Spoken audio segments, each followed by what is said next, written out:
Varahi silks వారి grand festive celebrations పొందండి 10,000 రూపాయలు ఆపై కొనుగోలుపై బంగారు నాణెం ఉచితంగా. అందరికీ నమస్కారం and welcome to Suman TV. Manashankara Varaprasad garu megastar film అంటే ఎవరు వెయిట్ చేయరు చెప్పండి. ఇందులో వెంకటేష్ గారు కూడా ఉండడం ఒక పెద్ద యాడెడ్ ప్లస్ పాయింట్. ఈ ఇద్దరు నటించిన సినిమా ఎలా ఉంది మాట్లాడదాం. మొన్ననే మనకు తెలుసు రాజా సాబ్ ఫిల్మ్ ని చీల్చి చెంగాడి ఉతికారేస్తారు సీనియర్ జర్నలిస్ట్ ప్రభు గారు. చాలా అపారమైన అనుభవం అయింది ఇండస్ట్రీలో. ప్రభు గారు, welcome once again to our conversation. Thank you. ఏంటి సార్, మనశంకర వరప్రసాద్ గారు ఎలా ఉన్నారు? బాగున్నారు. Sheer entertainer. The purpose of a film is to entertain the people అనుకుంటే ఆడియన్స్ ఒక 2.5 గంటల సేపు చక్కగా ఎంటర్టైన్ చేయటమే సినిమా లక్ష్యం అనుకుంటే మాత్రం ఆ లక్ష్యాన్ని పర్ఫెక్ట్ గా రీచ్ అయినటువంటి సినిమాగా చెప్పుకోవచ్చు. అవునా? రాజా సాబ్ మీరు రాసిన రివ్యూ తర్వాత అందరూ ఉలిక్కి పడ్డారు. మీరు చెప్పిన మాటలకి అందరూ ఒకసారి ఈసారి ఏం చెప్తారా అని వెయిట్ చేస్తున్నారు. అదే నాకు అర్థం కాలేదు. దాని కింద కామెంట్స్, నేను రాజా సాబ్కి ఇచ్చినటువంటి రివ్యూ కింద కామెంట్స్ లో ప్రతి ఒక్కళ్ళు ఇదే రివ్యూ ఇలాగే చిరంజీవి గారిది మనశంకర వరప్రసాద్ గారు కూడా చెప్పగలరా మీరు అని చెప్పేసి చాలా ఘాట్ అయినటువంటి ఒక 30-40% కామెంట్స్ అవే. చాలా మంది ఒక బాధ్యతగా, ఒక జర్నలిస్ట్ గా, ఒక సినిమా పట్ల ఒక కన్సర్న్ ఉన్నటువంటి జర్నలిస్ట్ గా చాలా చక్కగా మాట్లాడారని అన్నారు. అయితే కొంతమంది ఇలాంటి అభిప్రాయం వ్యక్తం చేశారు. నిజంగా ఒక సినిమా గురించి రివ్యూ గురించి మాట్లాడుతూ ఇంకో సినిమా ప్రస్తావన తేవాల్సినటువంటి అవసరం లేదు. కానీ ఈ సినిమా కన్సర్న్ ఏంటంటే వెంటనే వచ్చిన సినిమాలు, 2 సంక్రాంతి సినిమాలు, ఒకదానికి వచ్చిన రివ్యూల మీద అభిప్రాయం అనేటువంటి దాన్ని వ్యక్తం చేసినప్పుడు దీన్ని కంపేర్ చేస్తూ మీరు మాట్లాడగలరా, మీరు చిరంజీవి గారికి ఫర్ కాబట్టి, చిరంజీవి గారికి క్లోజ్ కాబట్టి చెప్పగలరా మీరు ఆయన సినిమాకు కూడా అనేటువంటి పిచ్చి కామెంట్లు చేస్తున్నారు. That is not right. ఆ సినిమాగా రివ్యూ చేశాను తప్పితే ఆ సినిమాలో ఉన్నటువంటి లోటుపాట్లను వాటిని చర్చించుకొని దాని మీద రివ్యూ చేయడం జరిగింది తప్ప దానికి దీనికి సంబంధం లేదు. అంటే ఇప్పుడు చిరంజీవి గారి సినిమా బాగున్నా కూడా బాగలేదని చెప్పాలా? What do they mean? ఏమనుకుంటున్నారు? అట్లా కాదు కదా. 2 పెద్ద సినిమాలు వెంటనే వచ్చాయి కదా సార్ సంక్రాంతి టైంలో. నేచురల్లీ కంపారిజన్స్ ఇవన్నీ ఉంటాయి, డెఫినెట్ గా ఉంటాయి. ఈ పెద్ద సినిమా గురించి మొన్న మీరు మాట్లాడారు. ఈ సినిమాలో ఒక విషయం చెప్పాలి, చాలా హడావిడి ఏమీ లేకుండా క్వైట్ గా వచ్చిన సినిమా అని చెప్పొచ్చా ఈసారి మనశంకర వరప్రసాద్ గారు? బికాస్ అందరూ వెయిట్ చేశారు ఫ్యాన్స్, బట్ మనకి ఓహో అని పెద్ద సందడ్లు, స్టేట్మెంట్లు లేవు. ఎందుకు ఎలాగంటే ఒక సినిమా ఇండస్ట్రీలో ఒక సినిమా వస్తున్నప్పుడు అందులో అందరు చిరంజీవి గారు లాంటి వ్యక్తి ఇప్పుడు నేను ఓహో బాక్సులు బద్దలు కొట్టేస్తాం, చించేస్తాం అనే స్టేట్మెంట్ అటు దర్శకుడు గానీ, ఇటు హీరో గానీ, లేకపోతే ప్రొడక్షన్ లో గానీ ఎవ్వరూ మాట్లాడేది లేదు. కామ్గా వాళ్ళ పనులు చేసుకున్నారు, సినిమాని కామ్గా రిలీజ్ చేసుకున్నారు, చక్కని రిజల్ట్ ఎంజాయ్ చేసినట్టు ఉంటుంది. కానీ మనం సినిమాకి ముందే చాలా ఎక్కువగా మాట్లాడేసి ఇలా బద్దలు కొట్టేస్తాం, మమ్మల్ని ఎవడరా ఆపేది అని చొక్కాలు చించేసుకొని ఎవరిని ఎవడు ఆపుతాడు? ఇక్కడ ఎవరిని ఎవడు ఆపడు. ఎవడి ప్రోగ్రెస్ వాడిదే, ఎవడి పత్రం వాడిదే.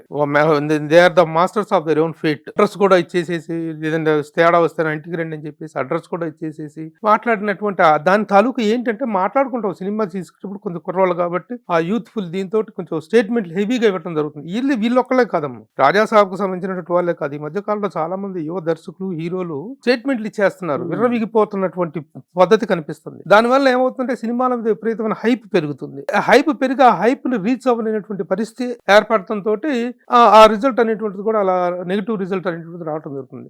కానీ మనశంకర వరప్రసాద్ గారి సినిమాకు సంబంధించిన వాళ్ళు ఒక సినిమా చేశారు, చక్కగా కష్టపడ్డారు, రిలీజ్ దాకా ఎంత పబ్లిసిటీ అవసరం అంతవరకు పబ్లిసిటీ చేసుకున్నారు, ఎంత మాట్లాడాలో అంతవరకు మాట్లాడారు. కాబట్టి ఆ రిజల్ట్ కూడా అవైటెడ్ రిజల్ట్ అనేటువంటిది, ఎక్స్పెక్టెడ్ రిజల్ట్ అనేటువంటిది నీట్ గా వచ్చింది. చాలా తక్కువ టైంలో ఈ సినిమా నిర్మాణం జరిగినట్టు అనిపిస్తుంది. అంటే ఇప్పుడు జరుగుతున్నటువంటి నిర్మాణ పద్ధతులు, పరిస్థితుల్ని కనుక మనం చూసినట్టు ఒక్కొక్క సినిమా 3 ఏళ్ళు 4 ఏళ్ళు తీయటం ఒక ఫ్యాషన్ అయిపోయింది. ఆ రాజమౌళి గారు ఏ పుణ్యానంటూ ఆ సిస్టమ్ అనేటువంటిది పెట్టారు. ఆయన ఎవడైనా ఫ్లాప్లు ఇవ్వటం ద్వారా నష్టం కలిగిస్తారు ఇండస్ట్రీకి, కానీ సక్సెస్ ఇవ్వటం ద్వారా నష్టం కలిగించిన వ్యక్తి రాజమౌళి గారు. దాన్ని అభినందించాలా ఏమనాలో తెలియదు. ఎందుకంటే ప్రతి ఒక్కళ్ళు కూడా పులిని చూసి నక్కవాత పెట్టుకున్న సందంగా ప్రతి ఒక్కళ్ళు 3-20 సంవత్సరాలు 4-5 సంవత్సరాల సినిమాలు తీయటమే ఒక ఫ్యాషన్ గా, ఆ విధంగా అంతంత చేసి అన్ని కోట్లు తగలయటమే మేకింగ్ లాగా ఫీల్ అవుతున్నటువంటి సందర్భం ఇది. అలాంటి సమయంలో చిరంజీవి గారు అంటే ఒక పెద్ద మెగాస్టార్ ని పెట్టుకొని, వెంకటేష్ లాంటి ఒక పెద్ద స్టార్ ని పెట్టుకొని, నయనతార లాంటి ఒక బిజీ హీరోయిన్ పెట్టుకొని, ఇంత ప్రొడక్షన్ 6 months లో దాదాపు 125 or 130 days లో చేశారు షూటింగ్. అంత తక్కువ టైంలో సినిమాని లాస్ట్ సంక్రాంతికి వస్తున్నాను తీసేసి పెద్ద సక్సెస్ కొట్టినారు అనిల్ రావిపూడి. నెక్స్ట్ సంక్రాంతి రాకముందు ఇంత పెద్ద సినిమాని డెలివరీ చేయగలిగాడు అంటే టు బి అప్రిషియేటెడ్. అది ప్రొడక్షన్ అంటే. అది ఒక డైరెక్టర్ కి సినిమా పట్ల, మేకింగ్ పట్ల, ఇటు పట్ల ఉన్న కాన్సన్ట్రేషన్ అంటే అది. ఆ విధంగా చేశారు కాబట్టి ఆ సినిమా ఇంత తక్కువ టైంలో నిజంగా చాలా హెల్దీ ప్రొడక్షన్ అని చెప్పుకోవచ్చు. హెల్దీ అంటే ఏమిటి? అంటే తక్కువ టైంలో తీయడం, బడ్జెట్ లిమిటేషన్స్ మెయింటైన్ చేయటం, ఒక సినిమాకి ఒక మార్కెట్ ఉంటుంది, ఒక రేంజ్ ఉంటుంది, ఒక ఇది ఉంటుంది. బట్ సార్ ఇవన్నీ క్రియేటివ్ ఎక్స్ప్రెషన్స్ కదా, ఉమ్. క్రియేటివ్ సెన్సిబిలిటీస్ కదా. ఎంత మనం క్రిటిక్స్ అయినా జర్నలిస్టులు అయినా దాన్ని ఎలా తప్పు పడతాం, ఏ ప్రాతిపదికన తప్పు పడతాం? ఇది కొలమానం అని చెప్పడానికి 100 రోజులు తీస్తే గ్రేట్, 150 రోజులు అయిపోతే నాట్ వెరీ గ్రేట్ అని ఎలా చెప్తాం? Very good question. ఇది ఎందుకంటే ప్రతి ఒక్కళ్ళు ఆలోచించాల్సింది, సమాధానం తమకు తాము ఎత్తుక్కోవాల్సి, సమాధానాలు ఇండస్ట్రీకి కూడా చెప్పాల్సిన అవసరం ఉంది. కానీ ఒకప్పుడు పరిస్థితుల్ని ఇప్పుడు పరిస్థితులను కంపేర్ చేసి, ఆ రోజుల్లో దానవీర సూరకర్ణ లాంటి సినిమా 30 రోజుల్లో తీసేశారు రామారావు గారు, దాసరి నారాయణరావు గారు 25 రోజుల్లో సినిమాలు తీశారు, 11 రోజుల్లో సినిమాలు తీశారు, ఆ రోజుల్లో చెప్పుకున్నటువంటి విషయాలు. కానీ ప్రస్తుత పరిస్థితుల్లో అలాంటి పరిస్థితి లేదు. అలాగని చెప్పి సంవత్సరాల పాటు సినిమాలు తీసేయడం కూడా హెల్దీ కాదు. రైట్. హెల్దీ కాదు. ప్రొడక్షన్ అనేటువంటి దానికి ఒక లిమిటేషన్. సినిమా అనేటువంటిది యాక్చువల్గా చెప్పుకునేది అంటే 6 నెలల్లో బ్యాలెన్స్ షీట్ క్లియర్ అయిపోయేటువంటిది సినిమా మేకింగ్, సినిమా నిర్మాణం, వ్యాపారం. అది అవును. ఆ బౌండరీస్, ఆ లిమిటేషన్స్ దాటి వెళ్ళిపోయి సినిమా మేకింగ్ పట్ల ఏమాత్రం బాధ్యత లేకుండా రోజుకు ఒక షాటు, అర షాటు, ఒక సీను, అర సీను తీసేసి చాలా గొప్పగా తీసేసామనేటువంటి ఫీలింగ్స్ తోటి ప్రొడక్షన్ ని డిస్టర్బ్ చేస్తున్నారు, డిస్ట్రాయ్ చేస్తున్నారు. ఆ పరిస్థితుల్ని ప్రశ్నించాల్సిన అవసరం ఉంది. కాబట్టి ఇన్ని రోజుల్లో తీస్తే గొప్ప, ఇన్ని ఎక్కువ రోజులు తీస్తే ఇది అనేటువంటిది కాదు. ఇన్ని రోజుల్లో తీసినప్పటికీ, ఎంత తీసినప్పటికీ కూడాను what is the final output, bullet దిగిందా లేదా, లేదా అది ఇంపార్టెంట్. అదే ఇంపార్టెంట్. అది ఇంపార్టెంట్. ఆ పాయింట్ ఆఫ్ వ్యూ నుంచి ఈ కాంబినేషన్ ఎలా కుదురుతుంది సార్, వెంకటేష్ గారు చిరంజీవి గారు? వెంకటేష్ గారిది అనుకోకుండా వచ్చినటువంటి ఒక గెస్ట్ క్యారెక్టర్, లాస్ట్ 20 minutes లో వచ్చేటువంటి క్యారెక్టర్ అది. అయినా కూడా అది ఒక యాంటిసిపేషన్ ఉంటుంది కదా. వెంకీ గారి ఫ్యాన్స్ ఎంతమంది ఉన్నారు? అవును, యాంటిసిపేషన్ ఉంది. ఆ యాంటిసిపేషన్ ఉంది. అయితే సినిమా అనేటువంటిది ముఖ్యంగా మనశంకర వరప్రసాద్ గారు అనేటువంటి సినిమా గురించే మాట్లాడుకుంటే, వెంకటేష్ ఫైనల్ గా వచ్చినటువంటి ఒక చిన్న గ్లింప్స్ అద్భుతంగా ఉంది ఆ కాంబినేషన్ ఇద్దరిది. ఓవరాల్ గా సినిమా గురించి చెప్పుకుంటే, from the beginning to the end it is a sheer entertainer. సరదాగా ఏ సినిమా, అది ఇందాక నేను చెప్పినట్టుగా సినిమా అనేటువంటిది 2.5 గంటల ప్రేక్షకులకు వినోదాల విందు అనుకుంటే, ఆ విందు అనేటువంటిది ఎంత బాగుంది, ఎంత కన్విన్సింగ్ గా ఉంది, ఎంత లవ్లీగా సాగిపోయింది, ఎలాంటి అబ్సీన్ సీన్స్ కానీ, ఎక్స్పోజర్ కానీ లేకుండా సకుటుంబ సపరివార సమేతంగా కూర్చొని చూడదగినటువంటి చక్కని ఇది. యాక్షన్ ఉంది, సెంటిమెంట్ ఉంది, చైల్డ్ సెంటిమెంట్ ఉంది, క్రైమ్, ఇవన్నీ కలుపుకున్నటువంటి ఒక సినిమాని చక్కగా హ్యాండిల్ చేయడం జరిగింది.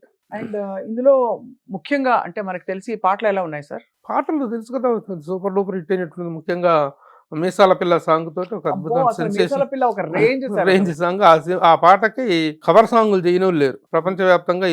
అన్ని దేశాల్లో నుంచి, అన్ని చోట్ల నుంచి కవర్ సాంగ్ అనేటువంటిది చేయటం చాలా హిట్ అయింది. అలా మిగతా విషయాలు కూడా భీమ్స్ సిసోడియా మ్యూజిక్ చాలా మంచి మ్యూజిక్ ఇచ్చాడు. చాలా ప్లజెంట్ సినిమాగా దాన్ని అన్ని విధాలుగా మ్యూజిక్ పరంగా కానీ అన్ని యాంగిల్స్ లో కూడాను. కథ కూడా పాత కథని పట్టుకుని మళ్ళీ గొప్ప కథ ఏం కాదు. భార్యాభర్తల మధ్య వచ్చే చిన్న ఇది, భార్యగా కూతురుకు సర్ది చెప్పుకోవాల్సినటువంటి తండ్రి వాళ్ళ కాపురంలో చిచ్చు పెట్టి మంట పెట్టేసి. అంటే ఒకప్పుడు ఇలాంటి సినిమాలు బాగా ఆడేవి, బాగా ఇష్టపడి చూసేవాళ్ళు ఎమోషనల్ దీనికోసం. అవును, ఇలాంటి సినిమాలో ఇలాంటి ఒక ఫ్యామిలీ ఎంటర్టైనర్ లో చిరంజీవి అనేటువంటి ఒక మెగాస్టార్ తలకు ఇమేజ్ ని ఫిట్ ఇన్ చేయడం చాలా కష్టం. అలాంటి ఒక మెగాస్టార్ తీసుకొచ్చి ఫ్యామిలీలో మీసాల పిల్ల సాంగ్ లో ఆయన బతిని ఆడుకోవటం, తలుపు కొట్టి మొహాన్ తలుపేసేయటం, ఒరే చలిపడుతుందిరా దుప్పటి కప్పడం అని చెప్పి ఆయన పడుకోవటం, ఇవన్నీ మెగాస్టార్ యాక్షన్ ఇమేజ్ కి సంబంధించినటువంటివి కాదు. కానీ ఆయన ఇమేజ్ ని ఈ ఫ్రేమ్ లోకి ఫిట్టింగ్ చేస్తూ స్క్రీన్ రాసుకున్నాడు, చూసారా, స్క్రీన్ ప్లే రాసుకున్నాడు. అది that is to be appreciated. Anil Ravipudi గారికి ఫుల్ మార్క్స్ ఇస్తారు. సెక్యూరిటీ ఆఫీసర్ చిరంజీవి గారు, ఆ సెక్యూరిటీ ఆఫీసర్ ఫ్యామిలీలో ఈ అమ్మాయి ఒక కోటీశ్వరుడు మల్టీమిలియనర్ కూతురు, వాళ్ళిద్దరికి పెళ్లి అవ్వటం అనేటువంటి తండ్రికి ఇష్టం లేదు. ఆ తండ్రి చేసినటువంటి ట్రిక్స్ ఏంటి, ఆ కాపురంలో ఎలా వాళ్ళిద్దరిని విడదీశాడు, ఆ పిల్లలకి వాళ్ళు ఎలా దూరం అయ్యారు, ఆ పిల్లలు మళ్ళీ ఎలా కలిశారు, దిస్ ఈస్ ద అంతే. చివరిలో వెంకటేష్ ఎంట్రీ ఒక అద్భుతం, చాలా చక్కగా వెరీ కన్విన్సింగ్ గా చేశారు. సార్ ఇందులో ఒక విషయం అడగాలి, చిరంజీవి గారు గత ఆల్మోస్ట్ ఒక 5-10 years గా ఆయన కంప్లీట్ గా ట్రాన్స్ఫార్మ్ అయిపోయారు, లీన్ అండ్ ట్రిమ్ అయిపోయారు, యంగ్ గా కనిపిస్తున్నారు. ఏమిటి సార్ సీక్రెట్? సినిమా పట్ల బాధ్యత చెయ్యాలి, కనిపించాలి. సినిమాకి తాను హింస పెట్టుకున్నప్పుడు మాత్రమే. అవునా? ఈ సినిమా గ్యాప్ లో ఒక 1 or 2 months ఏమో కొంచెం రిలాక్స్ అవుతాడేమో, మళ్ళీ సినిమా వస్తుంది, మళ్ళీ క్యారెక్టర్ ఈ క్యారెక్టర్ ఈ గెటప్ ని, ఈ మేక్ ఓవర్ ని డిమాండ్ చేస్తుంది అనుకున్నప్పుడు దానికి తగ్గట్టుగా బాడీ మార్చుకొని తను హింసించుకున్నప్పుడు మాత్రం ఈ మేక్ ఓవర్ పార్ట్. 70 ఏళ్ల వయసులో ఆయన మళ్ళీ అంత గ్లామర్ గా, అంత ట్రిమ్ గా, ఎంత అసలు తిడుతున్నట్టుంది. 70 ఏళ్ళు ఏంటి సార్ అసలు చిరంజీవి గారికి? అంతే కదా, ఎవరు ఒప్పుకోరు, వినరు. 70 అనేది మనకు కొంచెం హార్డ్ గా అనిపించే నెంబర్ అయితే కావచ్చు కానీ, but his work make over is really fantastic గా తయారయ్యారు. అండ్ ఇప్పుడు కూతురు ప్రొడక్షన్ కాబట్టి ఇది, తను సుష్మిత గారు ఉన్నారు కాబట్టి ఏమైనా డిస్కౌంట్ ఇచ్చుంటారా? గారపాటి సాహును సుష్మిత కలిసి ఆ పాయింట్ ఆఫ్ వ్యూలో మేకింగ్ వాల్యూస్ చూస్తే ఇలాంటి ఒక సినిమా చేయటాన్ని వాళ్ళకి ఒక నిజంగా challenge job. Sahu Garapati also very young producer. అలాగే తను ప్రొడక్షన్ లోకి రావటం ఒక కూతురు తండ్రికి ఇచ్చినటువంటి గొప్ప గిఫ్ట్ లాగా చెప్పుకోవచ్చు. అవును. ప్రొడక్షన్ చాలా నీట్ గా చేసుకుంటూ వెళ్ళారు. సో మీ ప్రెడిక్షన్ ఏంటి సార్? మనశంకర్ వరప్రసాద్ గారు ఎన్ని రోజులు మన మధ్య థియేటర్స్ లో కనిపిస్తారు? ఇది సంక్రాంతికి వస్తున్నాం అనేటువంటిది మాత్రం వాళ్ళ స్టేట్మెంట్. సంక్రాంతి మనదేరా అనేటువంటిది మాత్రం వాళ్ళ స్టేట్మెంట్. అందుకు తగ్గట్టుగానే మన శంకర్ వరప్రసాద్ సంక్రాంతికి అద్భుతమైన విజయాన్ని సాధించే cinema. Family entertainer, family entertainer, sheer family entertainer. సకుటుంబ సమేతంగా చూస్తే ఎలాంటి అబ్సీన్ సన్నివేశాలు కానీ, ఏ ఎక్స్పోజర్స్ కానీ ఏవీ లేకుండా ఫ్యామిలీతో పిల్లలతో చక్కగా చూడదగినటువంటి ఒక ఎంటర్టైనర్. చిరంజీవి గారికి ఆల్ టుగెదర్ ఇప్పుడు ఎందుకంటే ఈ యాక్షన్ జోనర్లో నుంచి ఆయన బయటికి పడాలి. ప్రతి స్టార్కి యాక్షన్ ఇమేజ్ అనేటువంటిది ఎంత ముఖ్యమో, ఎంత అవసరమో, దానికోసం ఎంత తప్పిస్తారో, మళ్ళీ తర్వాత అప్పుడప్పుడు జస్ట్ ఫర్ రిలీఫ్ అనేటువంటి దానికోసం జస్ట్ పక్కకు వచ్చేసి ఒక లైటర్ వీన్ సబ్జెక్టులు చేయాలి, లైటర్ వీన్ ఎంటర్టైనర్స్లో చేయాలన్నప్పుడు వాళ్ళకి కెరీర్ పరంగా ఏంటంటే ఆ చైన్స్ నుంచి బయటకు వచ్చేటువంటిది ప్రయత్నం. అది ఆ ఇమేజ్ అనేటువంటి చైన్స్ నుంచి బయటకు రావడానికి చేసే ప్రయత్నం, ఆ ప్రయత్నం సక్సెస్ అవటం. ఇది ప్రయత్నం నిజంగా చిరంజీవి గారి ఇమేజ్ మీద, ఆయనకున్నటువంటి మాస్ ఫాలోయింగ్ మీద ఇది ఒక ఎక్స్పెరిమెంట్ అనే చెప్పాలి. ఇప్పుడున్నటువంటి సిచ్యువేషన్లో ఆయన మళ్ళీ ఆ యాక్షన్ జోనర్లో నుంచి ఇలా బయటికి రావటం it's big relief to him and also to the audience. ఆయన సర్వంతరం ఏమంటారు కదా, అలాగా అన్ని జానర్స్ లో సెట్ అయిపోయారు. కామెడీ చేశారు, ఫ్యామిలీ ఎంటర్టైనర్స్ చేశారు. ఒక టైంలో పాత చిరంజీవి గారు అవును మనకి లాయర్ పాత్రలు అవి అభిలాష అలాంటివి చేశారు, ఖైదీల పాత్రలు వేశారు. So I think at side ఉన్న మెగాస్టార్ ఈజ్ ఆల్వేస్ మెగాస్టార్. కానీ సార్ వైండ్ అప్ చేస్తూ ఒక మాట చెప్తాను. నేను రాజాసాబ్ చూశాను సార్, నాకు నచ్చింది. పర్లేదా? అదేంటి నాకు చాలా నచ్చింది. అదేంటి నచ్చను మీకు మీరు తిట్టారు కాబట్టి అదొక కొత్త షానర్, ఒక కొత్త way of looking at cinema and క్రియేటివిటీకి మనం ఇదే కరెక్ట్ అని చెప్పలేం కాబట్టి ఆ మాట అంటున్నాను అంతే. ఆఫ్ కోర్స్ మీకు ఆ సినిమా నచ్చాన్ని ఎవరు కాదంటారు, ఎవరి అభిప్రాయం అనుకుంటది. లోకో భిన్న రుచి అంటారు. అలాంటి సినిమా మళ్ళీ ఇంకొకటి చెప్పాల్సింది ఏంటంటే, మీరు రాజాసాబ్ ప్రస్తావన తెచ్చారు కాబట్టి, సరే దాంట్లో కొన్ని సీన్స్ కొన్ని అవి మళ్ళీ రీఎడిట్ చేయటం, కొన్ని కొత్తగా జాయిన్ చేయటం చేసిన తర్వాత సినిమా చాలా బెటర్ అయిందని టాక్ వచ్చింది. చాలా బెటర్ అయిందని రాత్రి థియేటర్ దగ్గర మా మీడియా ఫ్రెండ్స్ కూడా చెప్తుంటే వినటం జరిగింది. హ్యాపీ, మంచిది కదా. సినిమా అనేటువంటిది ఫ్లరిష్ అవ్వాలమ్మా, సినిమా అనేటువంటి సక్సెస్ అవ్వాలి. ముందుగా ఏదైనా చిన్న పొరపాటు ఆ పొరపాటును సరిదిద్దుకునేటువంటి అవకాశం వచ్చింది అని ఆ సినిమా మళ్ళీ నిర్ణయించినటువంటి షోస్ ద్వారా చాలా చాలా చేంజ్ వచ్చింది. సినిమా మళ్ళీ ఇప్పుడు చాలా వాచబుల్గా తయారైందని చెప్పేసి స్టాక్ వినిపిస్తుంది. అదే కదా అందరం కోరుకునేటువంటిది. ఇండస్ట్రీలో ఏ సినిమా అయినా సక్సెస్ అయితేనే మీరు మాట్లాడగలరు, నేను చెప్పగలను. ఎవరమైనా సినిమా ఇండస్ట్రీ మీద బతుకుతున్న వాళ్ళం, గత 4 దశాబ్దాలుగా సినిమా ఇండస్ట్రీ మీద బతుకుతున్న నాకు ఒక సినిమా గురించి నెగిటివ్ రివ్యూ ఇవ్వాలి అంటే ప్రాణం పోతుంది, చాలా మనసు కష్టం వేస్తుంది. కానీ అలాంటి స్థితిలో మళ్ళీ ఒక సినిమాకి ఆ సినిమా మీరు చెప్పినట్టు చేంజ్ చేసిన తర్వాత ఇప్పుడు రాజాసాబ్ చాలా బెటర్ అయింది అనేటువంటి టాక్ వినిపిస్తుంది. చిరంజీవి గారు ఆకాంక్షించింది కూడా అదే కదా.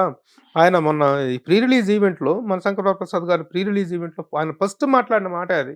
సినిమాలన్నీ సక్సెస్ అవ్వాలి, ప్రతి సినిమా అందరినీ పేరు పేరున ప్రస్తావిస్తూ, ప్రతి సినిమాని పేరున హీరో పేరున ప్రస్తావిస్తూ ఆయన మాట్లాడారు. ఈ సంక్రాంతి అందరికీ కావాలి, అందరికీ సంక్రాంతి కావాలి, ఇండస్ట్రీకే సంక్రాంతి కావాలి, గొప్ప సంక్రాంతి కావాలని చెప్పారు. అది అయితే కాదనేది నష్టం, దాన్ని వెల్కమ్ చేద్దాం అందరం కూడా. తప్పకుండా సార్. ఐ థింక్ అదే మనకి జీవితాలు సినిమా కోసం మనం చేస్తున్న ఉద్యోగాలు వదిలేసి 9 to 5 జాబ్ వస్తే జీతం వస్తుంది. ఏం వస్తుందో రాదో తెలియకుండా కూడా ఇండస్ట్రీలో దిగిపోయిన టెక్నీషియన్స్ ఎవరైతే ఉంటారో అంకితం చేసేసి, వాళ్ళందరికీ ఈ సందర్భంగా హ్యాట్స్ ఆఫ్ చెప్పాలి. అలాగే ఈ సినిమాలో మనం ముఖ్యంగా మాట్లాడుతుంది మనశంకర్ వరప్రసాద్ గారి రివ్యూ గురించి కాబట్టి the entire team has to be congratulated. First of all Anil రావిపూడిని we have to appreciate. Anil Ravipudi is such a wonderful, dynamic and energetic director. అతను ఏ జోనర్లో సినిమా తీసినా సరే దానికి తగినట్టుగా తన స్క్రీన్ రైటింగ్ని, క్రియేటివిటీని మార్చుకుంటూ ఎన్హాన్స్ చేసుకుంటూ వెళ్తున్నాడు. ఇంత షార్ట్ నోటీస్లో ఇంత పెద్ద సినిమా తీయటం first of all to be appreciated. ఖచ్చితంగా అతన్ని అప్రిషియేట్ చేయాలి. తర్వాత మిగతా యూనిట్ మొత్తం కూడా, ఎడిటర్ కానీ the entire unit is to be appreciated and all the best. మీరు అన్నట్టు అందరూ బాగుండాలి, అందులో మనం ఉండాలి అనే కాన్సెప్ట్ ఉంది. అలాగే రాబోయే సినిమాలు కూడాను సంక్రాంతికి ఇంకా చాలా ఇన్ని సినిమాలు సంక్రాంతికి రావటం అనేది చిన్న పెద్ద తేడా లేకుండా తర్వాత రాబోయే చిన్న మంచి హీరోలు వస్తున్నాయి. ప్రతి సినిమా హిట్ అవ్వాలి. ఆ రోజునే మనందరం కూడాను we can enjoy the fruits. తప్పకుండా సార్, మీకు సంక్రాంతి శుభాకాంక్షలు. సుమన్ టీవీ ప్రేక్షకులందరికీ కూడా సంక్రాంతి, అలాగే కనుమ, భోగి, అన్ని పండుగలు బాగా జరుపుకోవాలని చెప్పి కోరుకుంటున్నాం. అలాగే కుటుంబ సమేతంగా అన్ని సినిమాలు చూసి ఆదరిస్తారని చెప్పి కోరుకుంటున్నాం సార్. Thank you. నమస్తే అమ్మా.